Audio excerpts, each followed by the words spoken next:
炒股唔使驚，兵哥喺大廳。選股就好似選美一樣，唔係選自己認為靚嘅，係要選大家都認為靚嘅。各位老友記，睇下呢隻股票，憑你嘅經驗啊，佢係咪一隻靚股啊？第二日股價喺呢一個位置收出一條大陰線，而且成交量係放量嘅。呢條陰線嘅出現啊，就好似天氣鬼咁好嘅時候，突然間行雷閃電，股價高開低走，放量套人。咁呢個位置出現咁樣嘅走勢，究竟係洗盤啦，定係出貨呢？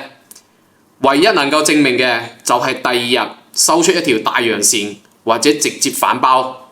掂啦，第二日出現一條大陽線，佢嘅出現基本上證明咗前面呢一條高開低走嘅陰線啊，係為咗洗盤。手急眼快嘅呢，就應該會上車啦。但係好可惜啊，股價冇預期當中咁勁。你以為佢要升嘅時候，佢唔升，亦即係我哋成日所講嘅該升唔升，必有大跌。但係呢度各位老友記有冇發現啊？喺呢條陽線接力之後啊，股價雖然冇升，但係亦都冇跌，一直係喺度震盪，而且佢嘅重心呢，一直都係向上嘅。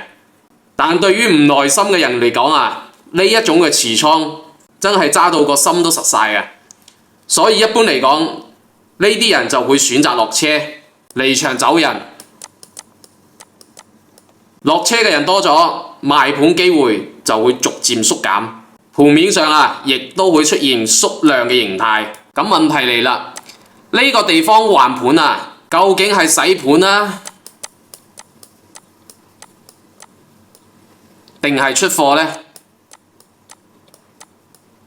就算我哋有咗洗盤嘅推測啊，但係我哋都要對佢進行有效嘅驗證。呢個驗證啊，就係大陽線加放量，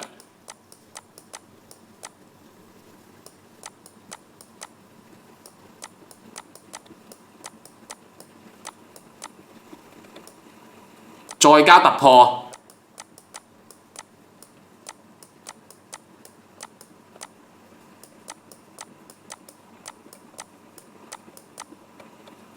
好啦，果然出現大陽線，成交量放量，股價突破新高，亦即係話我哋得到咗有效嘅驗證，就係佢前面嘅橫盤震盪啊，都係為咗洗盤。